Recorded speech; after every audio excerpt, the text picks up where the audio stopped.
Hi, sorry about the mix-up. I'm going to wait a couple of minutes till I start so that more people can join. Telling me I have an unstable connection. I'm sorry. Wait a second. I did this last night and it worked perfectly. Can you hear me? Can somebody just let me know in the chat if you could hear me?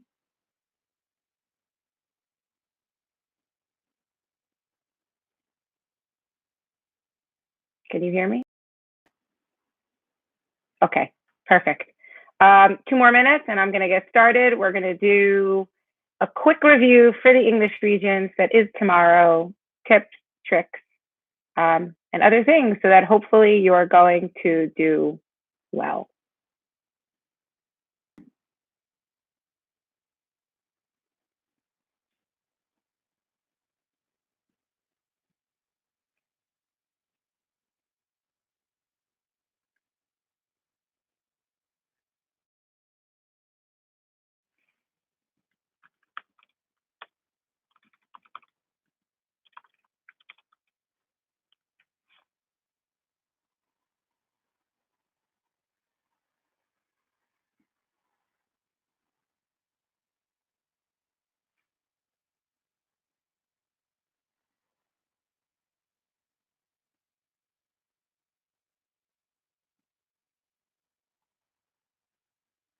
Okay, I'm going to get started. And either way, this is going to save when I'm done at this link so that you can re-listen later. I heard from somebody that it's a little bit glitchy. So my apologies in advance if that's the case, because I am, hey, English Regents. The first thing to know is that there are three main parts on the exam. Part one is multiple choice. You have three passages in the multiple choice. The first passage is usually fiction. The second passage is usually a poem. And the third passage is nonfiction. Go to a better spot in my house and see if maybe this gets better. Go on a walking tour.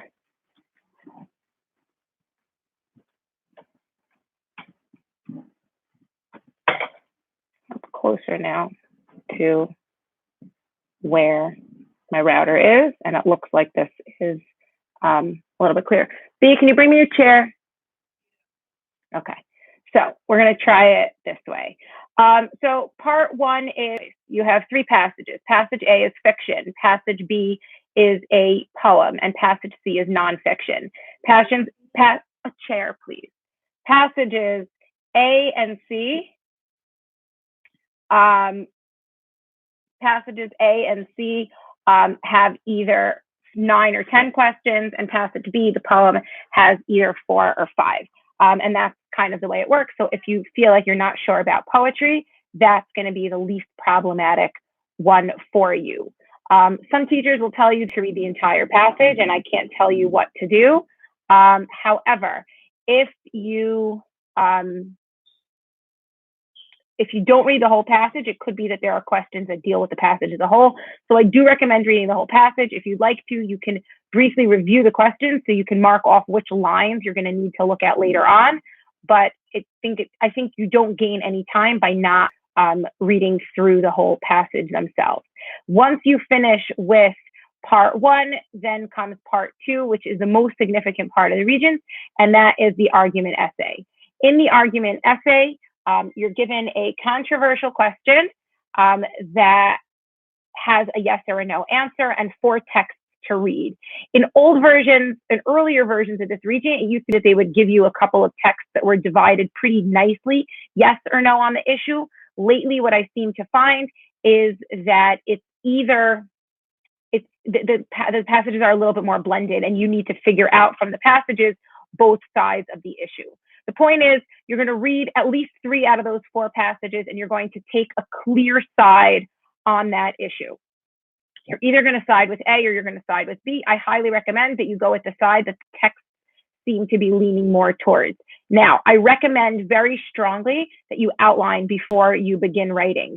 Even though outlining takes some time, ultimately, I think that outlining will save you time in the long run because you'll have clearly articulated ideas. so that you know what you want to write about. What you need to be doing is identifying two big reasons to support the side that you take, which is either yes or no, as well as the counterclaim, which is the opposite side. For each of those reasons, reason one and reason two, you want to synthesize your text. That means you would like to pull from multiple texts in each reason. Now, how are you finding multiple texts to support your reasons? As you're reading through the text, you are jotting down what the big ideas are. So if you are reading about, let's say in the one with structured play recess, or unstructured play. So as you're reading through the different passages, you realize that a couple of the passages are talking about kids behaving better after structured play recess. Great. So now I see that behavior is a benefit of structured play. Perfect. I go and I see which texts support that, and now I can bring evidence from two different passages. Then once you have all of those things, you're ready to start writing. Now, your introduction is going to be made up of, I recommend 3 parts to make up your introduction. You want to start with a hook. It's some kind of introductory sentence. It can be, there's a lot of controversy about self-driving cars, about whether or not athletes should be paid, about whether recess should be structured or unstructured. That's a good beginning. Is it perfect? It's not. Better if you can start with some kind of creative beginning, but it's okay if in the very least you just say, there's a lot of controversy around this issue. Then one of the tips that I give is I give a tip that you should then mention your counterclaim, which is the opposite side. This is for 2 reasons. Number 1, it helps your outline. And number 2, if you have an articulated counterclaim here and you forget to do it later in your essay, you're still going to be fine. So although some people say that structured play just transports the rules of school onto the playground, this does not seem to be the best approach, right? And then you go into a clearly articulated claim. That claim is the answer to which side of the question you are on, plus the 2 reasons. Structured play is beneficial for students because it leads to better behavior and academics in the classroom, and it also leads to greater inclusion. So there you have very clearly which side you take, as well as the 2 reasons. Written well, this introduction could actually double as your outline. Once you finish with that, now you are moving on to your first body paragraph. Your first body paragraph is going to be that first reason. Okay, students benefit from structured play recess because their behavior and academics improve in the classroom. And then you bring examples from,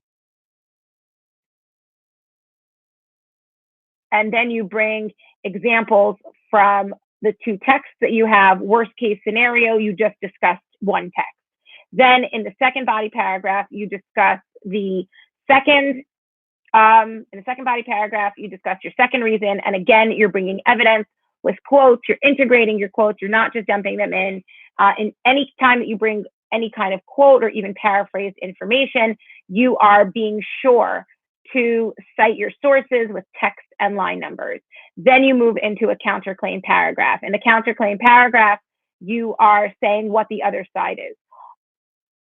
Other people seem to believe that unstructured play is the better way to go because, and you bring evidence, and then you have a rebuttal. For the rebuttal, you can either bring evidence from the text that has a rebuttal, or else you can just use your own logic to rebut the counterclaim, right? Despite the fact that some people believe that unstructured play really gives the freedmen to everyone, the better idea would really be structured play because the benefits outweigh the consequences, like we see that students who would not normally know how to play the games now do. You cite the text with text and line number, you open parentheses, and you have text 1, lines 32 to 46.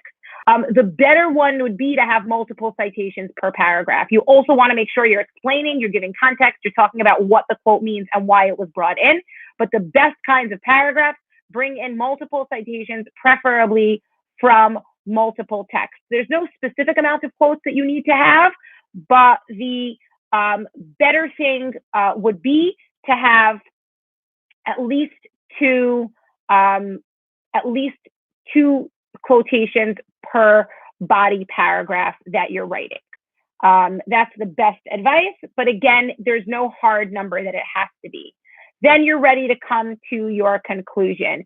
In your conclusion, it's kind of an inversion of the introduction. If in the introduction, we start with generally introducing the topic and then moving down towards a really specific thesis statement, we're doing the opposite in the conclusion. I like to think of it as 3 R's.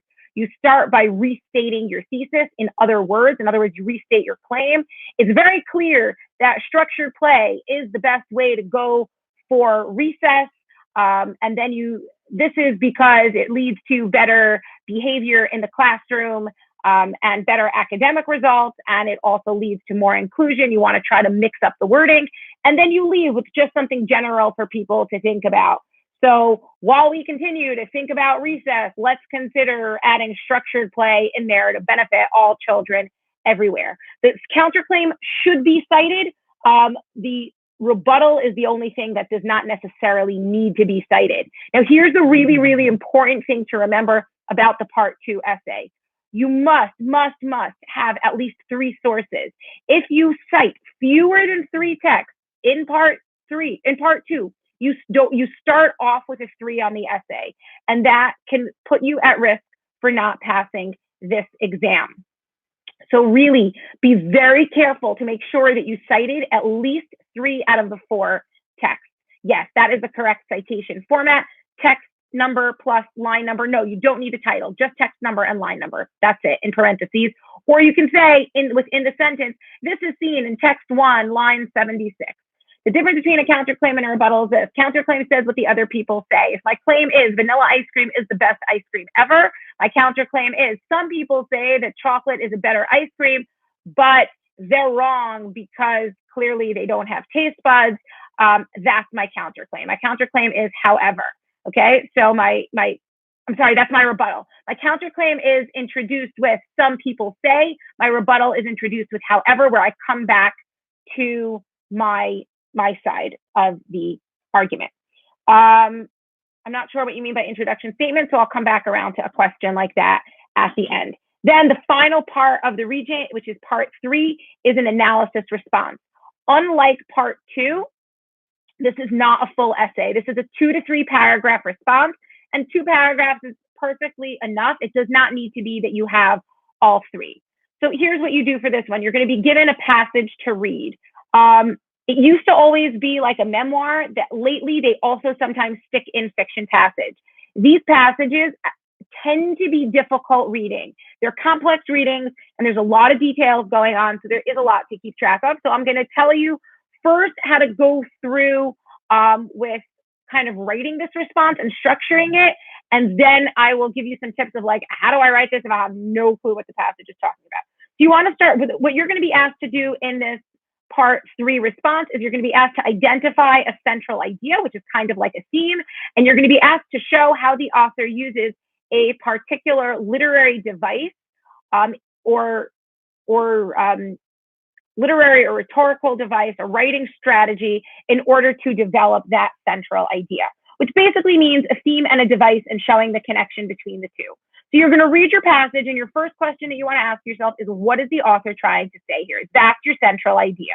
Your central idea is, what is the author trying to say here? So if it's a piece from the diary of Sir Ernest Shackleton, who's stuck in the Antarctic, and his whole point is that even when times get rough, you still got to keep your head up. Well, there's your central idea. If it's about the blind girl who's finding her way around the museum, even when you're faced with difficulties, you still need to try hard and do your best and put in all your effort or whatever it is. That's your central idea.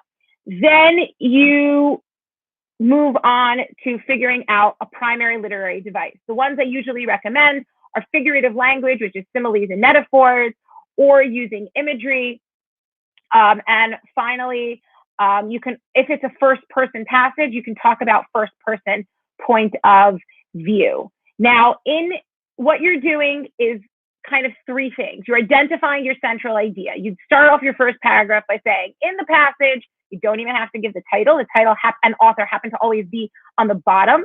At the top, it usually just says text.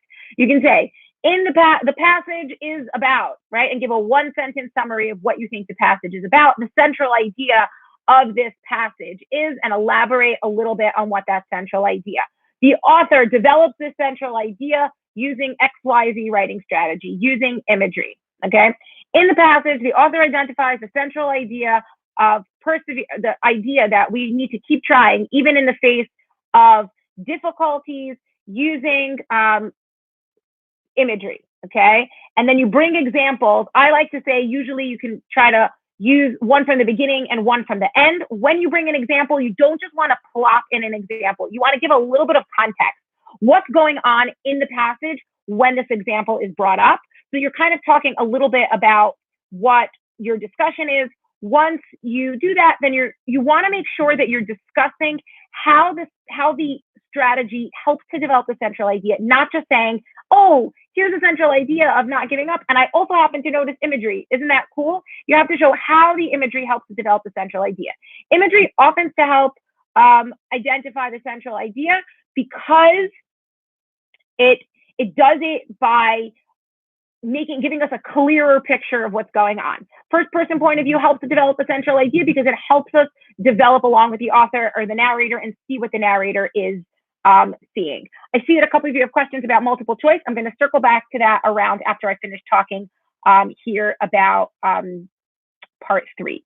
Now, you don't really need a conclusion in this. You need to bring usually 2 examples. You don't need citations in this, but you want to make sure that you're ending off with showing how these examples of the writing strategy that you brought end up ultimately developing your central idea.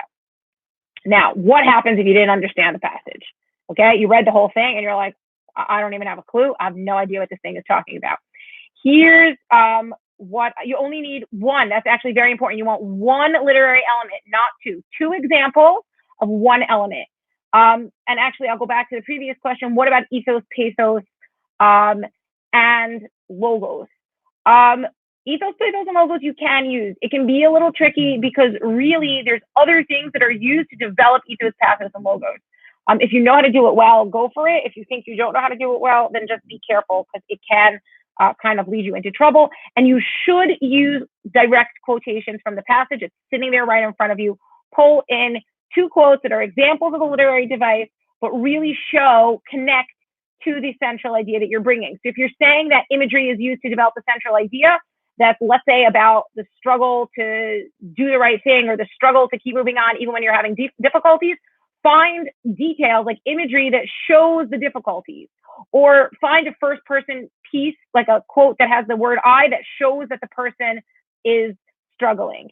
In part 3, you do not need to cite your evidence. You just need to put it in quotations if it's a direct quote. Now, what happens? Let me come back around to that question. What happens if you finish reading the whole passage and you're like, I don't have a clue what this is talking about? So the first thing you want to do is say, okay, I might not understand the passage as a whole, but what's like one thing I understand that I think kind of this passage is talking about, and go with that. Kind of look for things that show how the author changes or grows. Usually the narrator. Usually the narrator learns something from the beginning to the end or comes to some kind of conclusion. A lot of times it has to do with somebody struggling with something and they figure something out in some kind of way. That tends to be a pattern that I've seen. It's not for sure. It's not a given, but that's usually a pretty good direction to aim in. Then you want to say, okay, which literary device do I see an example of, even if I didn't understand what's going on? There's usually imagery. These passages tend to be very detailed, which is what makes them complicated. So now once you find the imagery, then kind of make those connections and don't harp on the fact that you don't fully understand what's going on, as long as you can kind of spew your way through it by coming up with a central idea that more or less captures whatever you understood. You might not get that perfect 4, but if you do everything else, you can usually scooch by with a 3. I'll come back now to the questions about multiple choice, and then I will give some time to do it. And then I'll talk about how I think you should approach the exam itself. Multiple choice, I highly recommend reading the whole passage. If you struggle with multiple choice in general, then take the time to kind of look which lines they're going to want you to look at. They always tell you which lines in the questions, and just mark off at those lines so you know to read extra carefully. But read the whole passage, read the question carefully. is the best that I can tell you, and then use process of elimination like you do with any other multiple choice exam. Really kind of think what they want. They have questions about like why the author is doing specific things and what the impact of different kinds of questions are. There are no questions. Are there questions about literary elements in the multiple choice section? Not to define, only based on the passages. You don't actually have to like know stuff in order to do the multiple choice. You just have to know how to read and be able to answer questions. But they might ask you how some details contribute to the mood, and or why an author did something, or what the central device is, or why the simile is over there. Sometimes I'll ask you for a vocabulary to define a word as used in a sentence. Now, how do I recommend taking the exam? Again, there's no hard and fast rules for this. I usually say start with the essay. Do it while you're clear and fresh in your mind. You want to be able to give that time. If you, suppose you're taking the full 3 hours and then scale this back to however long you think it's going to take you, I figure between an hour and a quarter and an hour and a half to read the passages and write the essay. Then it's your call if you rather move on to multiple choice or the other writing section. Part 3 should not take you more than 30, max 40 minutes to do, and that includes reading and writing. This is not an essay. You're writing 2 paragraphs. So you're reading a short passage and you're writing 2 paragraphs. And then that leaves you with multiple choice, which can take, I don't know, up to an hour, depends on how fast or how slow you read. And so that kind of accounts for the 3 hours. This is a long exam. I mean, you're reading a minimum of 3, 4, 7 passages, up to 8, depending if you read all 4 of the part 2 passages. So you got to take your time. This is not an exam that you're finishing in an hour and a half, for the most part, unless you're like super speedy. So really don't rush it. Let it take your time. Read carefully and plan your writing before you start is really the 2 biggest tips that I can give you. If anybody has questions, either that I didn't answer or that you still have, I'm happy to answer some questions now.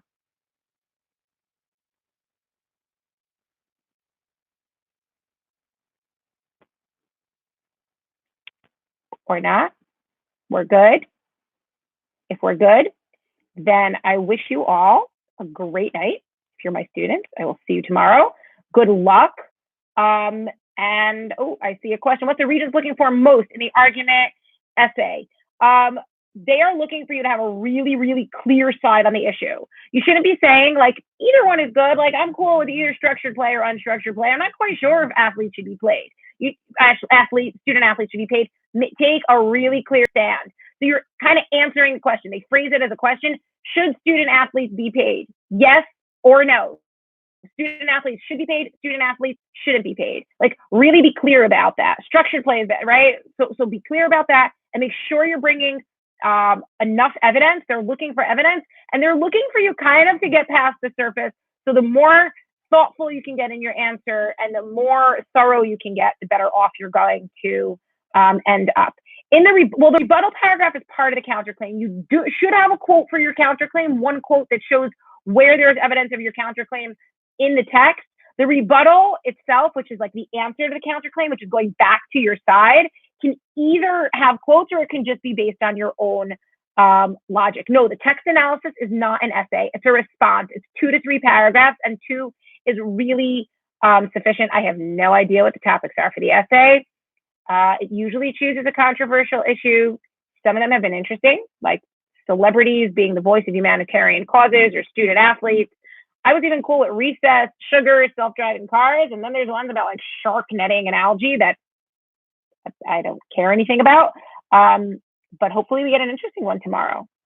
How do you answer the multiple choice? You do your best. You look at that sentence. You see how it goes. There's usually not more than one question. Like that, the point breakdown of the Regents. The way that it works is there's a raw score of 56 points. That's then they give a conversion chart. Teachers like us, we don't know that conversion chart in advance and it changes from year to year. But the multiple choice, there's 24 multiple choice questions. Those each get 1 raw score point. Then the essay is given a score out of 6. 2 teachers grade it. And it's an average of the 2 out of a 6, that number is multiplied by 4 to get another 24 points. And then part 3 is scored out of 4. Again, it's scored by 2 teachers, and that's multiplied by 2 to give you out of 8, which is 56 raw score points that then transfers into a number.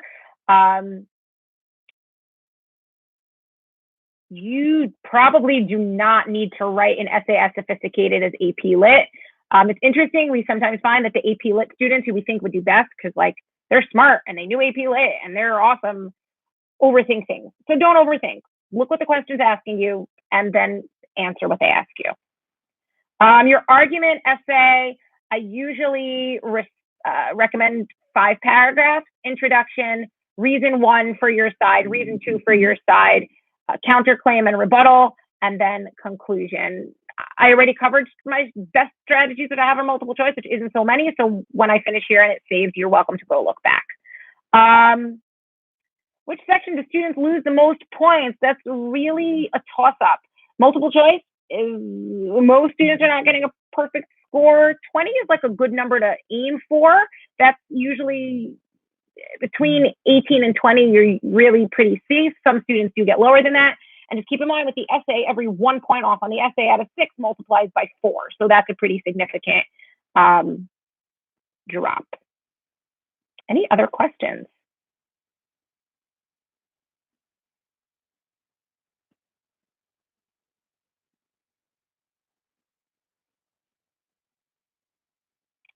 If not, if that is all, my day is great and about to end now. So I'm going to say, have a wonderful evening to everybody. Good luck to all of you. One good thing to know about this exam is it's pretty hard to fail. It's hard to get 100, but it's hard to fail. And I know it's pretty late, but if you feel like you still need more practice, head over to the Regents website, nysbregents.org. This video will save to this link. So have a wonderful evening and good luck.